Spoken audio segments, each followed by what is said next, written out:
Good day, I'm Samantha Allen and this is your JIS News for Thursday, April 10. Government is taking further steps to make Jamaica fully compliant with the World Health Organization Framework Convention on Tobacco Control, the FCTC. Our intention at this time must be to create a comprehensive tobacco control bill. We need to be able to control products that are deleterious to the public health, such as tobacco products, within the ambit of the World Trade Rules. The effort is being supported by all ministries and agencies and other relevant entities who set the groundwork during a recent interministerial meeting convened by the Ministry of Health on April 2. Meanwhile, the Ministry of Agriculture, through RADA, is moving to discourage tobacco cultivation locally. I'm going to develop a strategy now to offer them alternative legal crops, which is as lucrative as tobacco. 573 tobacco farmers will be introduced to and trained in producing alternative crops such as Irish potato, ginger, tomato and other produce that have export value. Government will be spending $494 million rehabilitating rural roads between now and March 2015. The money is set aside in the 2014-2015 estimates of expenditure to execute the Rural Road Rehabilitation Project 2. The project, which started in April 2008, should be completed by March 2017. It's being funded by the Government of Jamaica and the Organization of Petroleum Exporting Countries, OPEC, and involves the rehabilitation of 22.6 kilometers of road in areas of Clarendon. This year, project administrators are expecting to complete 40% of works on Soursop Turn to Chapelton, including earthworks and drainage, as well as pipeline, pavement and concrete works. Cabinet has approved a temporary increase of 20% to the axle weight limit for delivery trucks of aggregate. This moves the current rate of 10 tons per axle on the dual rear axle to 12 and 5 tons on the front or single rear axles to 6 tons. Effective immediately, a basic 2-axle truck will now be allowed a maximum weight of 18 tons. Minister without portfolio in the Ministry of Transport, Works and Housing, Dr. Maurice Guy, says the increase follows consultation with relevant stakeholders.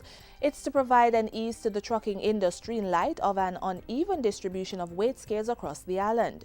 This remains in effect for the period required to achieve full geographic coverage for weight enforcement activities. This uniformity would see at least 4 permanent weigh stations being complemented by 4 mobile scales. Dr. Guy emphasized that during this temporary weight increase period and beyond, enforcement will be ramped up and sustained across the island to ensure safety and the protection of the road infrastructure. Minister of Labour and Social Security Derek Kellier says the soon-to-be enacted FLEXI-WEEK arrangement will create more employment opportunities for the nation's youth. He was speaking at a recent seminar disseminating information on findings from the 2014 School-to-Work Transition Survey in Montego Bay.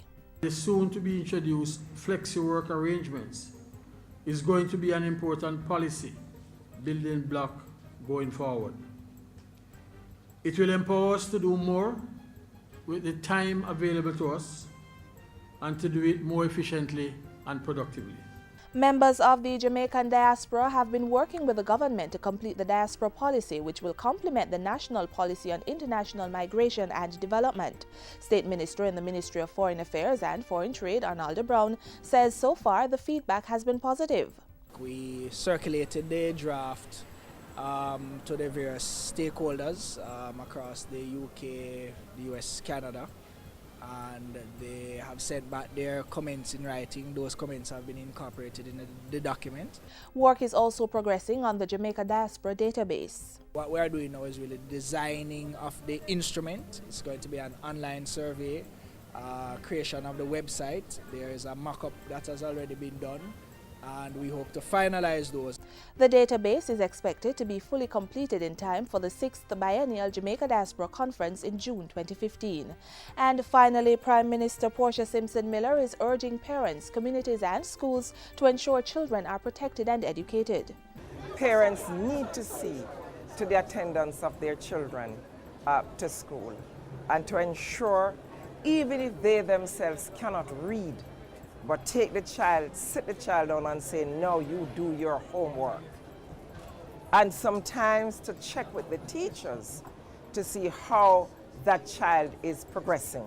She also warns those persons abusing children to stop. Mrs. Simpson-Miller made the call as she led a number of prominent persons to read for children at the Greenwich Town All-Age School on Wednesday. The event was part of the 5th staging of the Grace Kennedy Group Limited Western Union Reading Week, held under the theme, "A Great Reader Makes a Great Leader." The Reading Week program focuses on special needs communities and serves to encourage children to develop through reading. Books are also donated to school libraries as part of the activities. And that's it for JIS News Today. I'm Samantha Allen. Thanks for watching.